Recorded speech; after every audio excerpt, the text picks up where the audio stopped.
12.1 पढ़ी, अब हम पढ़ेंगे 12.2। तो 12.2 का पहला क्वेश्चन है, फर्स्ट क्वेश्चन, निम्नलिखित बिंदु युग्मों के बीच की दूरी ज्ञात कीजिए। पेयर दिए हैं बिंदुओं के, युग्म मीन्स पेयर होता है, उनके बीच की दूरी बतानी है 2, 3, 5 और 4, 3, 1। सेकंड दिया है -3, 7, 2 और 2, 4, -1। तीसरा दिया है -1, 3, 4 और 1, -3, 4। फिर फोर्थ है और अंतिम है इसका 2, -1, 4 और -2, 1, 3। ओह 4 है, नहीं 3 है, 2, -1, 3, -2, 1, 3, सही है। बिल्कुल ठीक है। तो देखिए इस प्रकार से ये एक क्वेश्चन है पहला, उसके 4 पोर्शन हैं, चारों सॉल्व करने हैं। भाई 10th में आपने पढ़ा था, मैं आपको एक एग्जांपल से याद दिलाता हूँ। 10th में आपने पढ़ा होगा 2, 1 लिखा है और दूसरा लिखा है -2, -1। इस तरह से दो बिंदुओं के बीच की दूरी का फॉर्मूला आपने डी बराबर लगाया होगा। तो सेम वही यहाँ पर करना, डी बराबर आपने क्या लगाया होगा उस जमाने में, x1 - x2 का होल स्क्वायर या x2 - x1 का होल स्क्वायर। आप जानते हैं स्क्वायर से प्लस में आया, कुछ भी कर लो, और y1 - y2 का होल स्क्वायर। यहाँ एक और ऐड हो जाएगा, यहाँ पर एक बिंदु और बड़ा है तो क्या होता है x, y, z और बढ़ जाएगा और आप निकाल देंगे। तो मैं हर एक को सॉल्व कर दे रहा हूँ। मैं सोच रहा हूँ कि आपको होमवर्क को दे दूँ, चलिए मैं करा ही दे रहा हूँ, बताइए मत। तो घबराएंगे तो कैसे काम चलेगा ऐसे। तो फर्स्ट डी बराबर निकालते हैं, मैं फास्टली करूँगा, बस आप वो वाला हिस्सा समझ गए हैं। एक हिस्सा और बढ़ जाएगा, 3 बिंदु आ गए इसमें, क्या हो जाएगा, एक और हो जाएगा। क्या करेंगे आप, z1 - z2 का होल स्क्वायर कर देंगे। बस इतना करना, कुछ नहीं करना। x1 y1 z1, x2 y2 z2, इस तरह से याद रखना है। तो क्या काम करना है, x1 - x2 करना है या x2 - x1 करो, किसी में से किसी को घटाओ, सिंपल सा तरीका यहाँ लगाओ। देखो क्या काम करो, किसी को किसी में से घटा दो, बस याद रखना x में से x जाना चाहिए। 2 में से 4 जाएगा, 4 में से 2 जाएगा, आया ना आपका 2 ही है का होल स्क्वायर। x1 - x2 का whole square plus y1 - y2 का होल स्क्वायर, y1 3 y2 3 का whole square plus z1 - z2 का होल स्क्वायर, z1 कितना है 5 z2 कितना है 1 का होल स्क्वायर कर दीजिए। तो अपनी ये वैल्यू कितनी आ रही है, ध्यान से देखेंगे तो ये आ रही है 2 में से 4 जाएगा, माइनस का तो नेगेटिव फंक्शन का स्क्वायर भी पॉजिटिव आता है, 2 का स्क्वायर 4, 3 में से 3 गया 0 हो गया, 0 का स्क्वायर ना जुड़ता ना घटता है, 5 में से 1 गया 4, 4 का स्क्वायर हो गया 16, 16 और 4 हो गया 20, और 20 को अगर तोड़ के लिखेंगे तो ये हो जाएगा 4 पंजे 20, तो 4 रूट से बाहर निकालेंगे क्या हो जाएगा 2, तो ये हो गया 2√5 मात्रक। दूरी को आप मात्रक जरूर लिखेंगे कि बिना मात्रक की दूरी नहीं होती, आप जानते हैं अच्छी तरह से, फिजिक्स में आपने पढ़ा होगा 9th में। फिर ये अपना दूसरा निकाल दीजिए, क्या करेंगे, बहुत सिंपल तरीका, x1 - x2, तो x1 कितना -3 x2 करेंगे कितना आएगा -2 का whole square plus y1 - y2 7 - 4 का whole square plus z1 - z2, z1 कितना है 2 z2 कितना है माइनस का 1, तो माइनस माइनस हो जाएगा प्लस का 1 का होल स्क्वायर। तो इसे सॉल्व करेंगे तो आप जानते हैं अच्छी तरह से क्या आएगा, 3 और 2 5, सेम साइन वाले जुड़ जाएंगे, साइन नहीं बदलेगा, -5 का स्क्वायर, नेगेटिव फंक्शन का स्क्वायर पॉजिटिव आता है, 5 का स्क्वायर 25, 7 में से 4 गया 3, 3 का स्क्वायर हो जाएगा आपका 9, फिर 2 और 1 3, 3 का स्क्वायर हो जाएगा आपका 9। देखिए 7 में 4 गया 3, 3 का स्क्वायर 9, 2 और 1 3, 3 का स्क्वायर 9, तो ये हो जाएगा आपका 25, 9 और 9 हो गया आपका 18, या ऐसे करके या इन दोनों को जोड़ दीजिए, एक साथ जोड़ दीजिए, 18 और 25 जोड़ दीजिए एक साथ तो बेस्ट रहेगा। मान लीजिए 18 और 25 इस प्रकार जोड़ेंगे तो 5 और 8 कितना हो जाएगा आपका 13, और बचेगा कितना 1, ये हो जाएगा आपका 43, 43 आपका आंसर आ रहा है। तो √43 मार ये निकलता ही नहीं बाहर, तो यहाँ आपका क्या आ जाएगा, देखिए 43 रूट से बाहर नहीं निकलेगा, इसलिए 43 रहेगा। फिर अपना थर्ड निकाल लेते हैं हम लोग। थर्ड क्या है, सेम सिंपल, मुझे लग रहा है आपको होमवर्क में दे देना चाहिए, भाई भैया आपको कर लेना चाहिए। तो आपको ये 2 क्वेश्चन मैंने होमवर्क में दे दिए, तो आप लोग कीजिएगा। मैं इसका थर्ड कराता हूँ, तो सॉरी सेकंड क्वेश्चन कराता हूँ इसका। सेकंड क्वेश्चन है कि दर्शाइए बिंदु समरेख हैं, इसमें शो कराना है कि बिंदु -2,3,5 1,2,3 और 7,0,-1 समरेख है। देखिए आपने दो बिंदु के बीच की दूरी निकालने का तरीका सीख लिया है। ये आप कर सकते हैं इस तरह से। कोई न्यू स्टूडेंट्स अगर इस वीडियो को देख रहे होंगे तो वो लोग पुरानी वीडियोस देख लीजिए, इससे ठीक पीछे वाली हम इस वीडियो के डिस्क्रिप्शन में लिंक दे देंगे, आप वहाँ से देख सकते हैं, फिर आप आसानी से स्टडी कर लीजिएगा। तो यहाँ पर क्या है, सेकंड क्वेश्चन है, इसमें बोला जा रहा है सिद्ध करो कि समरेख है, यही है ना, दर्शाइए कि बिंदु समरेख है। हाँ, आपको ये बताना है कि बिंदु वास्तव में समरेख है। तो आपने 10th क्लास में पढ़ा था, अगर बिंदु समरेख होते हैं, मान लीजिए दोनों एक ही रेखा पर स्थित होते तो क्या काम करते थे, इसका नाम रखा ए, इसका नाम रख दिया बी, तो क्या काम करते थे, बहुत सिंपल तरीका था, ए बी है ना, ए बी प्लस 3 बिंदु के ऊपर कहानी होती थी, वहाँ पर सी वाला बिंदु भी होता था, आप जानते हो, इस प्रकार से कुछ भी ले लीजिए। तो क्या काम करते थे, A B plus B C बराबर क्या कर देते थे, ए सी। तो यहाँ पर भी यही करना है, A B plus B C बराबर ए सी, बस यही तरीका आपको लगा देना और क्वेश्चन सॉल्व कर देना है। तो आप यही तरीका लगाइए।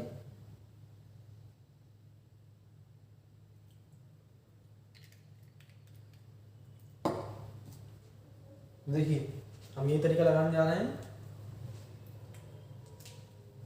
तो एक का नाम रख दे रहा हूं ए बी और सी।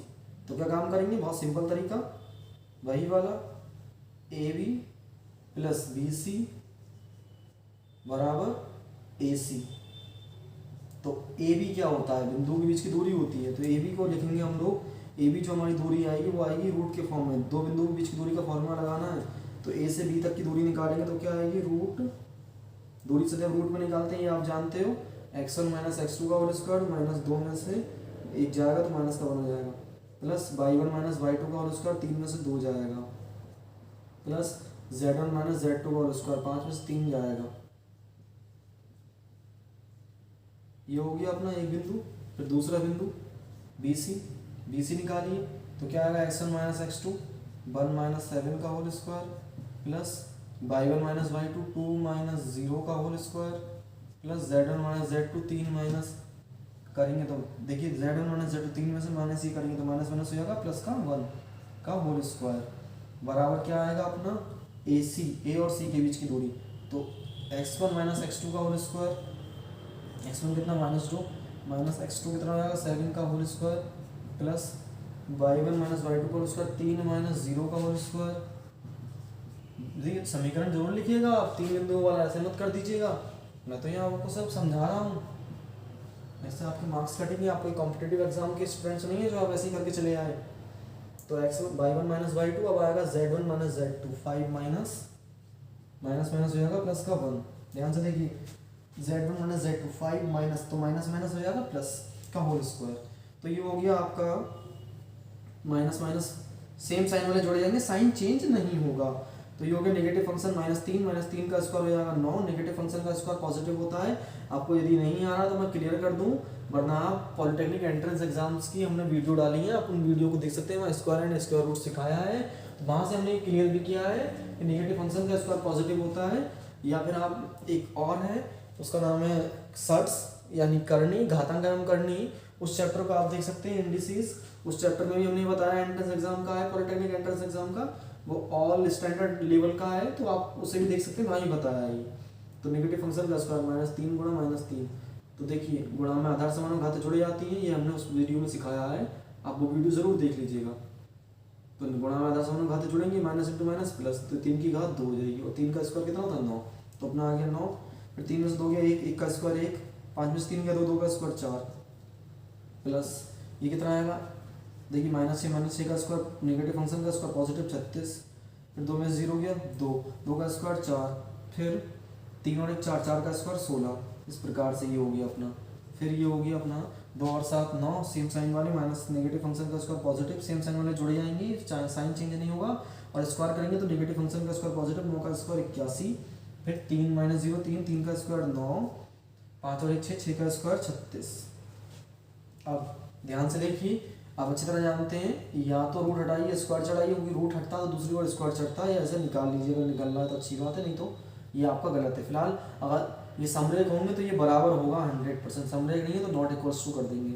तो ये हो गया 9 और 1 हो गया 10, 10 4 14, रूट 14 प्लस ये जोड़िए, ये कितना आ रहा है अपना, ये हो रहा है अपना 36 और 4 40, 40 और इसका 10 दे देंगे तो हो जाएगा 50 और 56 हो गया आपका, ये 6 और जोड़ देंगे उसका, और ये हो गया अपना कितना, ध्यान से देखते हैं तो ये अपना जा रहा है 9, इसे हम ऐसे दे देंगे तो ये हो जाएगा हमारा 90 90, और इसका अगर हम 30 दे देंगे तो हो जाएगा हमारा 120, 120 बचा 6, तो ये कितना हो गया 126।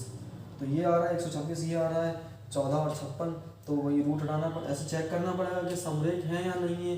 कोई क्वेश्चन में उन्हें सिद्ध करने को कहा, उन्होंने कहा है दर्शाइए कि बिंदु समरेख हैं, ये दर्शाना है कि बिंदु समरेख है। यदि बिंदु समरेख होंगे तो आप अच्छी तरह जान जाइए, शर्त होती है A B plus B C बराबर ए सी, तो यानी कि A B plus B C बराबर ए सी होना चाहिए। हमें सॉल्व कर रहे हैं, अभी तक तो हमारा क्लियर नहीं हो पा रहा है यहाँ से, तो हमें क्या काम करना पड़ेगा, रूट हटाना पड़ेगा, स्क्वायर चलाना पड़ेगा। अगर ये सिद्ध करने को आएगा तो हमें सिद्ध करके दिखाना पड़ेगा, और सिद्ध करने को नहीं आ रहा है, जांच करने को आ रहा है, कहना दर्शाना है, सिर्फ शो कराना है कि है या नहीं है, जांच लीजिए। तो हम जांचते हैं, तो बराबर चिन्ह की एक तरफ अगर रूट होता है दूसरी तरफ स्क्वायर चढ़ जाता है, तो स्क्वायर चढ़ जाएगा तो रूट हटेगा और ये चढ़ जाएगा स्क्वायर। तो देखिए a का स्क्वायर 14 का स्क्वायर, हर रूट का स्क्वायर वही आ जाता है जो होता है, b का स्क्वायर रूट का स्क्वायर वही हो जाएगा जो है प्लस 2ab, तो 2ab, a कितना है 14, b कितना है आपका रूट 56। देखिए मैंने फॉर्मूला लगाया है a प्लस बी के होल स्क्वायर का, बहुत सिंपल फॉर्मूला है, a का स्क्वायर फिर प्लस की साइन, b का स्क्वायर फिर b का स्क्वायर प्लस का साइन, पावर कितनी 2, घात कितनी 2, इन दोनों ही गुणा कर दो 2ab, तो वही लगाया देखिए मैंने। अब देखिए गुणा में मैंने एक चैप्टर सिखाया है घातांक करनी पॉलिटेक्निक का, आप उसमें देख सकते हैं, या फिर आप 10th क्लास की वीडियोस देख सकते हैं, सेकंड चैप्टर में मैंने सिखाया है ये, आप वहाँ से सीख लीजिएगा अच्छी तरह से। अगर आपको डीपली सीखना है, वरना आप जान लीजिए कि गुणा में आधार समान हो, मान लीजिए 2 की घात 1, 2 की घात 2, 2 की घात 3, गुणा में आधार समान हो तो घातें जुड़ जाती हैं। ऐसे रूट का मतलब होता है आधी घात, हाफ पावर, तो इस रूट का मतलब है हाफ पावर, गुणा में ये आधार असमान है, घातें समान है, याद रखिए आधार असमान है, घातें समान है। जब आधार असमान हो, घातें समान हो, तो आधार में भी गुणा हो जाती है और घात हो जाती है कॉमन। इधर अपना कितना चला 126, तो अपना ये हो जाएगा, और हम इधर बढ़े तो ये आ गया 14 और 56 जोड़िए 6 और 4 10, ध्यान से देखिए इसके 40 से दे दिए 60, 60 और 10 70, तो ये हो गया 70 प्लस ये आप ध्यान से देखेंगे तो 14 कुछ रास्ते से टूट रहा है या कोई रास्ते से नहीं टूट रहा, लेकिन टूट सकता है, तोड़ सकते हैं हम लोग। देखिए 14 तोड़ देंगे, 7 दूनी 14, और देखिए गुणा में आधार असमान हो, घातें समान हो, रूट का मतलब आधी घात मैंने आपको बताया, तो गुणा में आधार, ये 8th क्लास का रूल है, आपको आना चाहिए, आप तो 11th क्लास के स्टूडेंट्स हैं। गुणा में आधार असमान हो, घातें समान हो, तो आधारों की हो जाती है गुणा और घात हो जाती है कॉमन, तो घात कॉमन हो गई, बराबर हो गया आपका 126। तो देखिए ध्यान से 7 8 56 होता है, तो 56 को तोड़ दीजिए, 7 8 56 है ना, तो 8 और 2 लेंगे हो जाएगा 16, ध्यान से देखिए 70, और 2√2 7 और 7 का एक पेयर बनेगा, है ना, एक पेयर ये बना, दूसरा 8 दूनी 16 बना, तो आप इन दोनों को रूट से बाहर निकालेंगे क्या हो जाएगा, देखिए 7 रूट से बाहर निकलेगा क्या हो जाएगा अपना 7 हो जाएगा, 16 रूट से बाहर निकलेगा क्या हो जाएगा 4 हो जाएगा, 70 प्लस 2 गुणा 7 गुणा 4 है ना, बराबर होगी 126। तो क्या ऐसा आ पाएगा, देखते हैं चेक करके। तो देखिए सबसे बेस्ट है 2 7 14, 14 चौका कर लो, या दूसरा तरीका है, ध्यान से देखिएगा 2 चौक 8, 8 7 56, एक रास्ता ये है, 70 प्लस 56, 70 प्लस 56, यहाँ दिख नहीं रहा होगा तो आप इधर देख लीजिए, 70 प्लस ये हो गया आपका 2 चौक 8, 8 7 56, 56 बराबर 126, जोड़ दीजिए, ये आ गया 6, 5 और 6, 5 और 7 हो गया अपना 12, तो 126 बराबर 126 वो करेक्ट आ रहा है, तो इज इक्वल्स टू आ रहा है, अतः यहाँ पर लिख देंगे ये समरेख हैं, अतः तीनों बिंदु ए बी और सी समरेख हैं। इस प्रकार से हमने क्वेश्चन सॉल्व कर दिया। अब हम थर्ड क्वेश्चन करेंगे।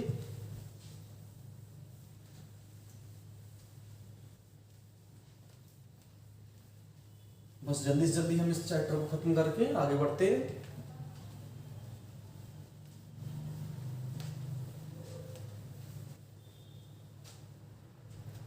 तो हम लोग इसका थर्ड करते हैं।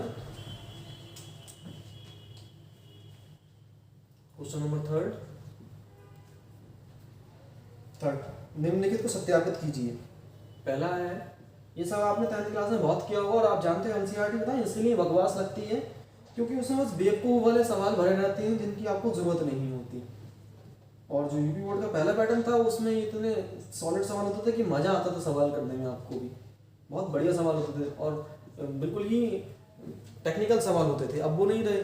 लेकिन देखिए मैं आपको बता दूं, मैं सिर्फ 9th और 11th को ही एनसीईआरटी की बुक से पढ़ा रहा हूँ। एक क्वेश्चन कराने की भी कोशिश करता रहता हूँ हर समय, और एक आध होमवर्क में दे देता हूँ आपको। हालांकि 10th और 12th को कहीं मैं एनसीईआरटी पूरी नहीं पढ़ाता। एनसीईआरटी के सिर्फ उन्हें एग्जाम्पल घर से करने के लिए देता हूँ, और बाकी मैं अपने सवाल कराता हूँ, प्राइवेट बुक से पढ़ाता हूँ। कम से कम 7-8 बुक से मैं उनसे 10th और 12th को पढ़ाता रहता हूँ बस, और कुछ नहीं करना चाहता। मैं उन सबसे निचोड़ निकाल कर लाता हूँ, उन्हीं का निचोड़ बच्चों को पढ़ाता हूँ, वही एग्जाम में आता है। आपको सिर्फ 10th में याद रखना है, कोई नहीं जानना बेटा आपको कितना आता है, आपकी नॉलेज क्या है, बस वो आपके मार्क्स देख करके, आपके मार्क्स देखे 98+ हैं जो भी हैं, 90+ मार्क्स देख के समझेंगे अरे बच्चा बहुत इंटेलिजेंट, चाहे उसमें नकल वाले कराओ, कोई नहीं जानता। इसलिए बेस्ट है कि आप मेथड भी सीखिए, अपने आप को मजबूत भी कीजिए, और दूसरा अच्छे मार्क्स भी अर्जित कीजिए, तभी आप जीत पाएंगे, नहीं तो आप बेकार हैं। उस नकल चीज़ से तो अच्छे आप हैं जिसने मेहनत करके कम से कम सीखा। तो आप मेथड सीखिए, बोर्ड का पैटर्न है सिर्फ मेथड मेथड मेथड, वो मेथड मांगता है, इसलिए मेथड ज़रूर सीखिए। तो ये तीसरा है, इसके 3 पार्ट हैं। तो पहला पार्ट है ये तीनों बिंदु एक समद्विबाहु त्रिभुज के शीर्ष, ये सिद्ध करना है कि एक समद्विबाहु त्रिभुज के शीर्ष है। तो समद्विबाहु त्रिभुज के शीर्ष से हमें ये सिद्ध करना है। तो जरूरी नहीं है आप त्रिभुज बनाएं, मैं बना दे रहा हूँ सिर्फ आपकी भलाई के लिए, बताने के लिए सिर्फ। समद्विबाहु त्रिभुज जैसे त्रिभुज होता है जिसकी 2 भुजाएं बराबर होती हैं। मान लीजिए इसकी ये 2 भुजाएं बराबर हैं, ये समद्विबाहु त्रिभुज हो गया। नाम रख दे रहा हूँ ABC। तो एक बिंदु मैं यहाँ रख दे रहा हूँ 0,7, -10। दूसरा मैं यहाँ रख देना, कोई भी आगे पीछे रख सकते हैं, इसमें कोई जबरदस्ती नहीं है। जो करिए अपने मन का करिए, किसी के भरोसे या किसी के दबाव में आकर कभी कुछ मत करिए। तो ये ABC ले लिया हमने, और ये सिद्ध करना है कि एक समद्विबाहु त्रिभुज के शीर्ष है। इसका मतलब ये हुआ कि BC की जो दूरी होगी वही AC की होनी चाहिए। यानी कि इस त्रिभुज में अगर हम नाम रख दें ABC, तो जो दूरी A से B की है वही B से C की हो, या A से C की है। इस प्रकार से किन्हीं तीनों दूरियां हम निकालेंगे, तीनों में से कोई तो 2 निकल आएंगी। ऐसी जरूर थोड़ी है ये दोनों निकले, वो तो मैंने सिर्फ डायग्राम बना दिया। तो 3 दूरियों में से 3 दूरियां निकलेंगी, तो तीनों में से कम 2 दूरियां ऐसी होंगी जो बराबर होंगी, तो समद्विबाहु त्रिभुज आपका हो गया। तो हम लोग सॉल्व करते हैं, सॉल्व करेंगे। तो अब वैसे मेरे हिसाब से आप लोगों को कर लेना चाहिए खुद ही, क्योंकि A से B की दूरी निकालें तो AB का मतलब क्या हो गया आपका, AB का मतलब हो गया आपका कि A से B की दूरी, तो इन दोनों के बीच की दूरी का आप निकाल